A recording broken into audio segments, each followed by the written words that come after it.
Hello all, welcome to the current session of Management Principles and Applications.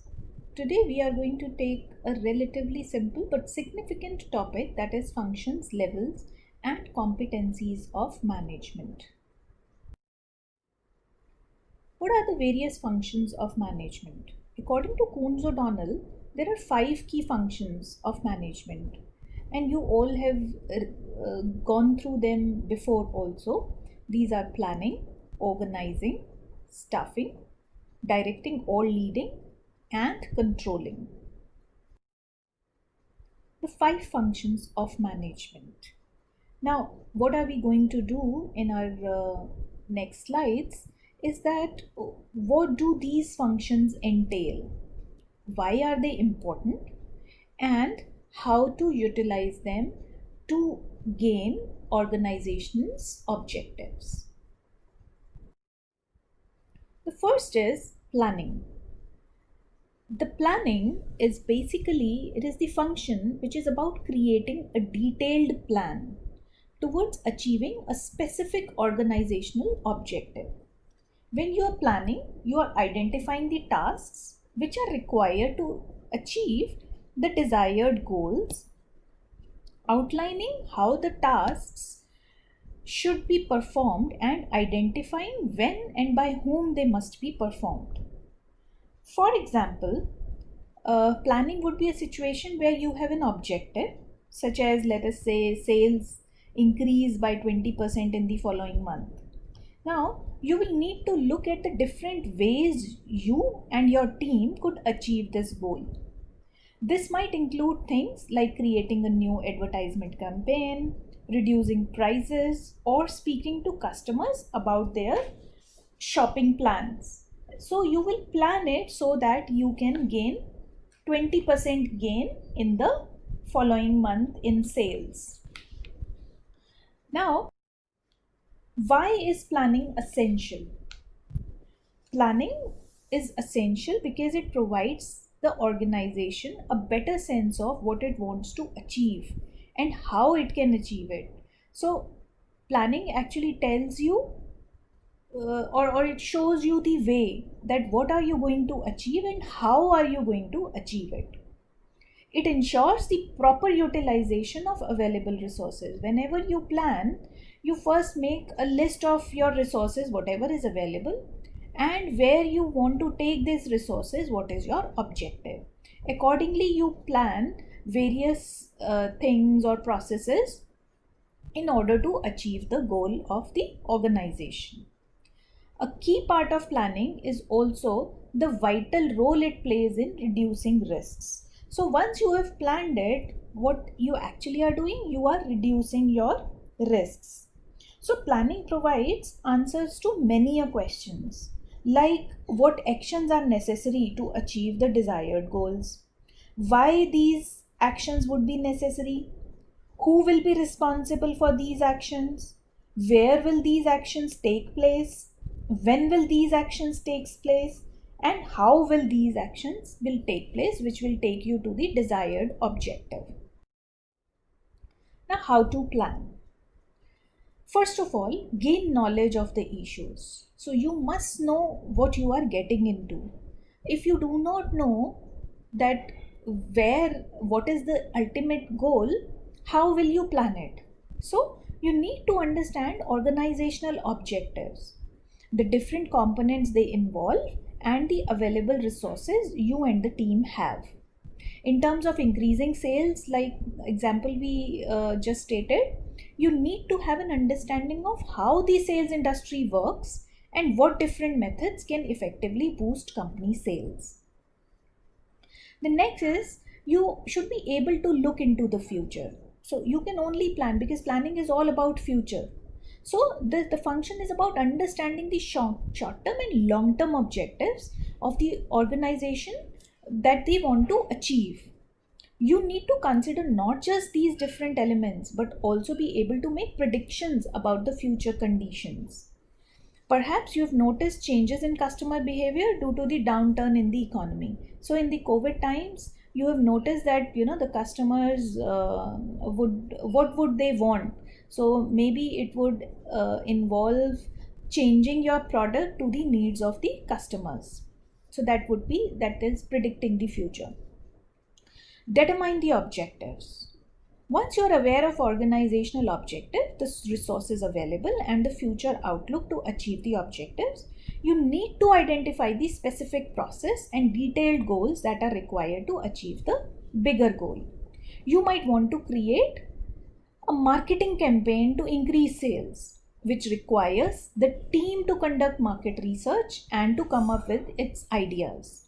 The more detailed objectives and processes you can set, the better the plan is.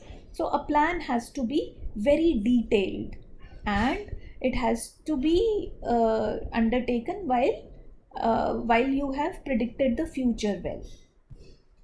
And also, very important, planning has to be flexible. Your planning needs to be flexible and takes into account things don't always go according to your plan. So you should have plan A, plan B, plan C. If it fails, I'll have this backup plan. If this plan also doesn't work, then I have another plan. Your management plan must take into account the other departments and their specific organizational goals as well. Perhaps the financial team has to cut down the cost for the sales team, and you need to be aware of the impact this would have on your new marketing campaign. So this was an example of creating flexibility considering other departments in the organization as well. Now we come to organizing. What is organizing? It is about using the plan to bring together the physical, financial, and other available resources and use them to achieve the organizational goal. So organizing is basically acquiring the key resources and using them effectively to achieve the organizational goals. Also, organizing is the process of establishing harmonious authority relationships among the members of the enterprise. So the network of authority responsibility relationships is also known as organization structure. Why is organizing essential? The function is vital because it ensures that there is structure to the operations. If you do not know the structure, if you do not know the hierarchy, everything will go haywire. You are aware of resources and you ensure that they are used in a manner that best helps the company to achieve its targets. By organizing the resources, you ensure operational efficiency and structure. So an efficient structure can give you fulfillment of your goals. Without organizing, resources wouldn't necessarily work towards the operational goals. While you might have the team still doing the tasks might not be correct ones for the situation. So you have to organize the resources, structure them rationally so that it leads to maximum utilization of them. How to organize? Identify activities and classify them. So this step is straightforward enough because you already have a plan. So once you have made the plan, then you will go to the step of organizing. Your objective is to identify the different roles, processes, and activities required to achieve your organizational objectives. These would be the roles for the team members, the different tasks each role would need to perform, and the specific processes the tasks would include. So first would be identify the activities, classify them, then assign the duties and resources. Once you have identified the above, you would begin organizing the resources. You would assign the specific tasks for the persons you feel are the most qualified and provide the resources to the process which most need them. Then you will delegate authority and create responsibility. Now you are entering into the authority responsibility structure. Managers shouldn't behave like dictators, although the power is concentrated to your as the manager to you, but it doesn't mean you should have all the authority. In order to get the marketing campaign working properly, you might want to ensure that the person in charge of the team has the authority to make the decisions. You need devolution of responsibility as it can ensure the plan works efficiently. The next step is to coordinate authority and responsibility. First, you have delegated it, and then now you will coordinate. As well as delegating authority, you also need to coordinate it to match the overall functionality of the organization and the structure of the objectives. For example, you might want two people to share the responsibility of organizing the price reductions, with each having the ability to respond to supplier queries. Furthermore, if you have other managers above you, it is important to coordinate the authority to ensure the functionality doesn't suffer as a result of different plans. Next is staffing. Now you have a plan, you have organized your resources, you have identified the authority responsibility structure, and now you will focus on the people and their labor in relation to the organizational objectives. The function aims to ensure that the organization always has the right people at right positions, and the organization structure isn't hindered by lack or excess of people. Excess of people means higher costs, lack of people means inefficiencies or lagging the product delivery. The reason staffing is included as a separate function and why it is crucial part of management is due to the changing nature of the workforce and the organization. So people actually understand and identify that human resource is a big challenge and it is a key resource, and hence it comes as a different function altogether as staffing. Why is staffing essential? Having the right amount of staff and the right people doing the required role isn't just crucial because of changing technology of enhanced focus on complex human behavior. Staffing is essential to guarantee the operational functionality of the organization. Staffing also guarantees the staff you have is qualified to perform the tasks and that they are adequately supported in these roles. This will further deepen the organizational efficiency since people are motivated and qualified to work towards the common objective. How will you be doing or conducting this staffing activity? Manpower planning. Very important. You need to stay on the top of staffing as manpower requirements can change from season to season. Planning would see you make estimation of number of employees you need, searching for the right kind of people and hiring the perfect employees to suit the roles in front of you. Then first you will plan, then you will recruit, select and place. Then once you have placed them in the jobs, then you will train and develop them. It will include the creation of structures which ensures the employees are always on the top of the latest skills in the position and the industry. You should also consider training programs in terms of succession as you need to ensure the next generation of managers and leaders is coming through your organization. And the last but very important part is remuneration.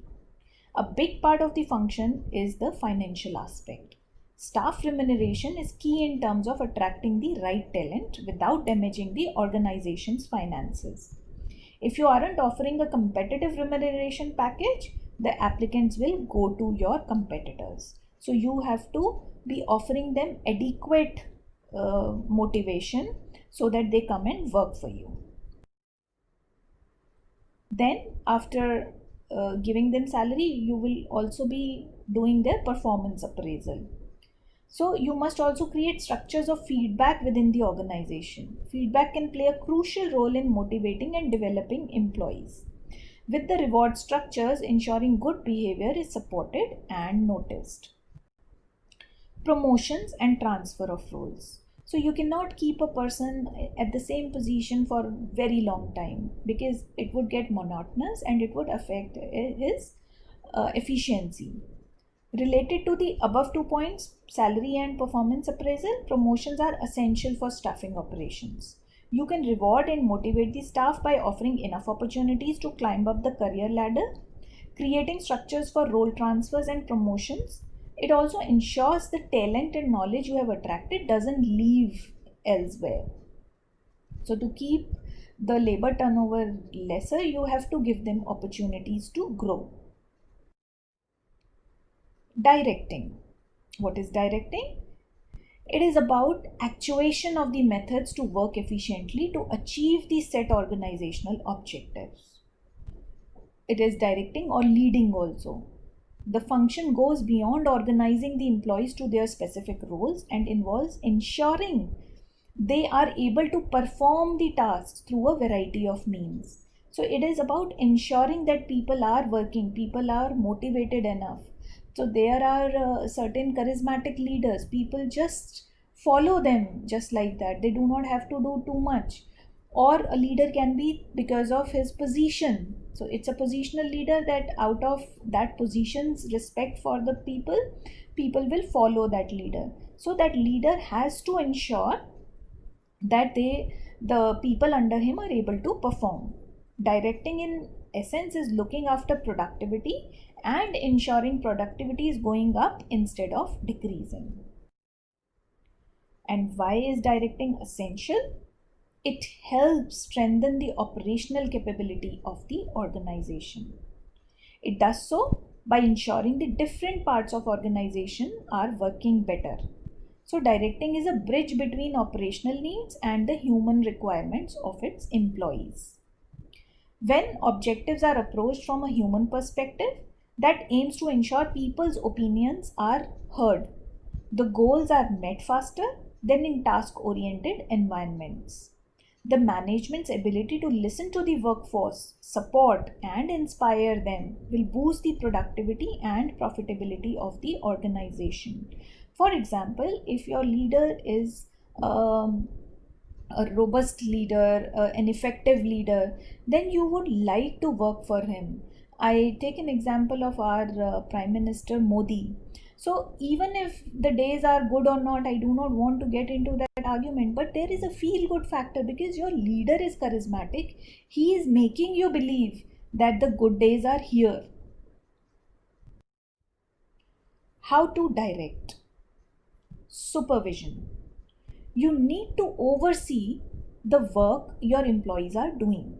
The method requires watching and monitoring the performance, also supporting and guiding them.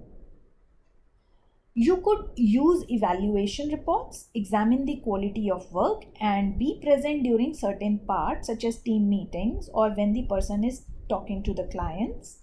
In terms of support, you want to discuss the work and how it's moving along. You also want to provide materials that can help the employee perform better. So, all this comes under supervision. Communication. So, there has to be effective communication between the manager and the employees. As a manager, you need to create an environment that supports different communication methods from passing information to exchanging opinions. The important thing is to ensure that these different communications channels are not just between manager and subordinates, but also between employees and different management levels. So there has to be a healthy communication between different levels and within the levels. Motivation. As I've mentioned, big part of directing is about inspiring and motivating. You need them to get behind the objectives to ensure there is enthusiasm to achieve the goals. Motivating as a manager includes positive and negative feedback, provision of ideas and opportunities to develop skills further. Directing might also have an element of monetary or non monetary incentives, such as introduction of bonuses. Leadership. Managers must essentially act more like leaders when directing the workforce. This means that you need to occasionally motivate and inspire by setting an example. Instead of simply telling the subordinate what they need to do, you want to get hands on with the work and be part of the process of achieving the objectives. Although managers and leaders tend to differ, leadership skills are something a good manager should keep in mind. So, a good manager has to always be a good leader, having leadership skills in order to make the people work. Last is controlling. It is the function which ensures that the other four functions are followed correctly and the flow of work is moving the organization towards the objectives it has set itself. Controlling requires you to examine the objectives in a measurable manner. You essentially need to set standards which guarantee you know exactly what you want to achieve and what counts as success or failure. So you are quantifying your results in controlling. Why is controlling essential? Controlling's most important function is risk reduction ability. Since you are essentially monitoring the performance of the team and comparing it against the objectives you have set, you can react to problems more easily.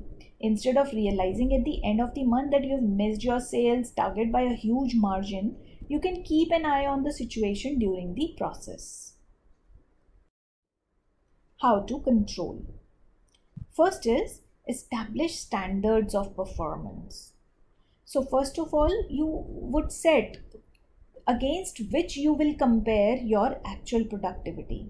Hence, need for standards. So, your first need to establish the standards of performance you are aiming for. These must be set with the organizational objectives in mind. You look at the objectives and plan you have set, creating a set of measurements that would tell you are on the right track. For example, let us say you want the manufacturing team to make 10 more shoes every day to boost productivity. Your first measurement would be the team creating 10 shoes. But you could include other factors to the set of standards. You might look to reduce the downtime by ensuring problems are fixed within 30 minutes and add a new person in the chain to fasten the process by 10 minutes. So these are the measures you are taking in order to achieve the increased goal. Measure the actual performance. Once you've set the standards and you've set the new process in motion, you can start monitoring and actual performance. The monitoring process will depend on your standards and the ease of measurement. Part of the process can be performance reviews, actual quantifiable data, and so on. The key is to start collecting the information from the very beginning.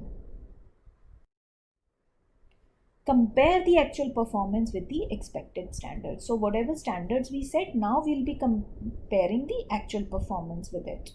So as you receive performance data, you can start comparing it with the standards you have set. The comparison helps you identify the problem areas or notice patterns that are actually working more efficiently. So it will tell the problems as well as the efficient processes. Then once you have understood where is your problem area, you will take corrective action. With the data you have collected and the information you have about performance, you can take any necessary corrective action. If the recovery team is not repairing the machine quick enough, you can look deeper into it and find ways to boost the performance.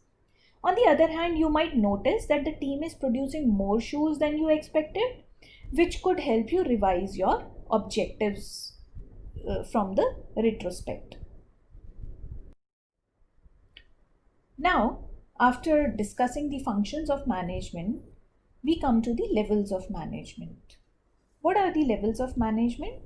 So there are administrative level, executory level, and supervisory level.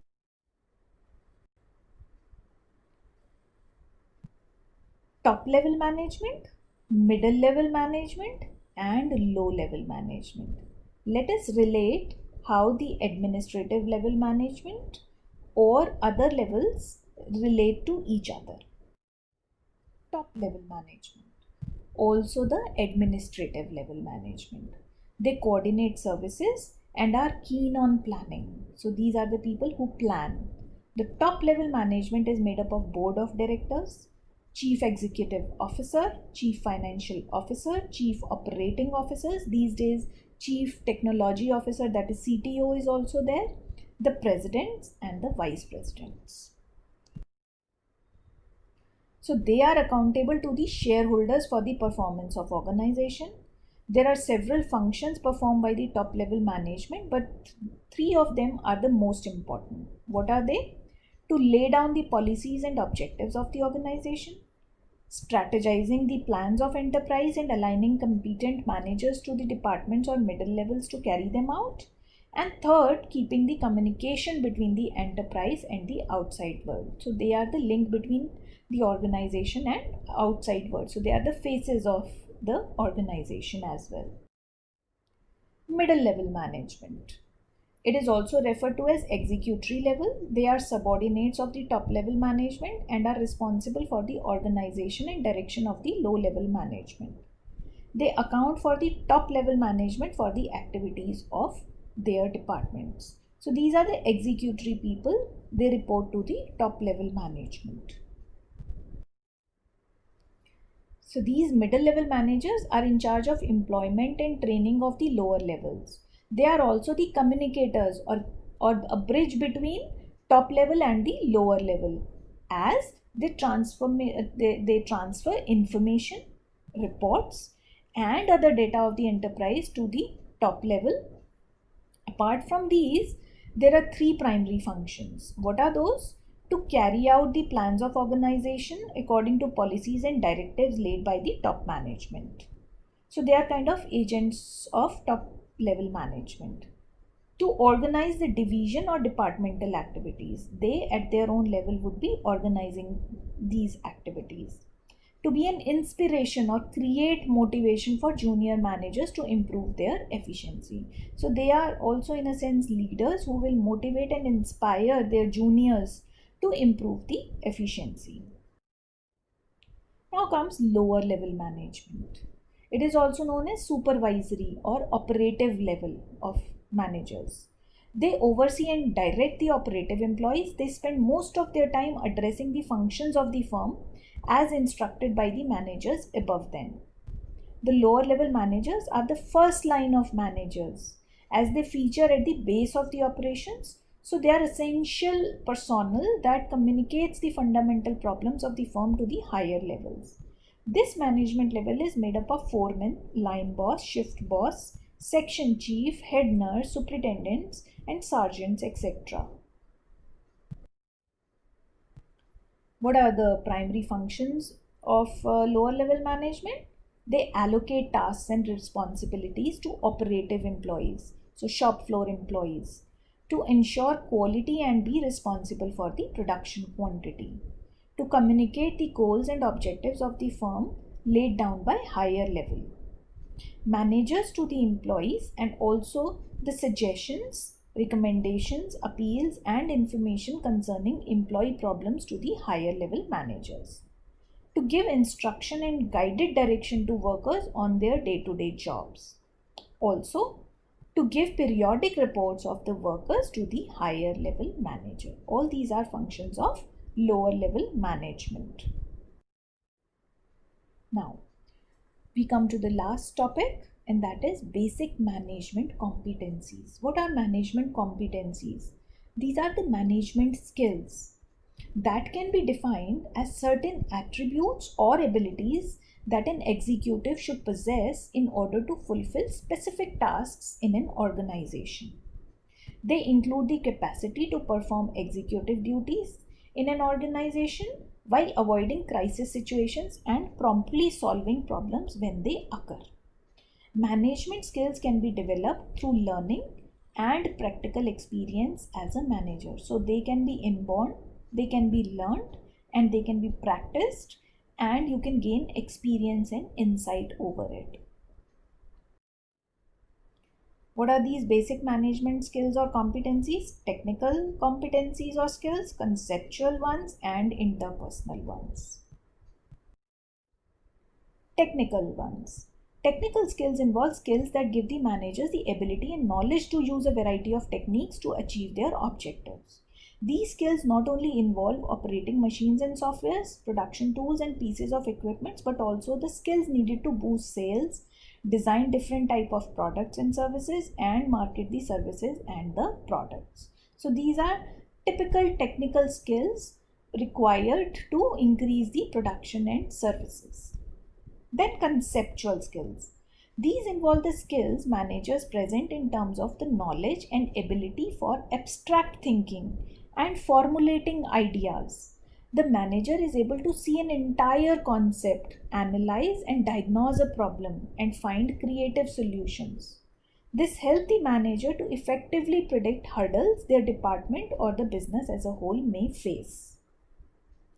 The third and important skills are interpersonal skills. The human or interpersonal skills are the skills that present the manager's ability to interact, work, or relate effectively with the people. These skills enable the managers to make use of human potential in the company and motivate the employees for better results. So, all these three skills are very much essential for management. Thank you so much for listening. I'll see you soon in the next session. Thank you.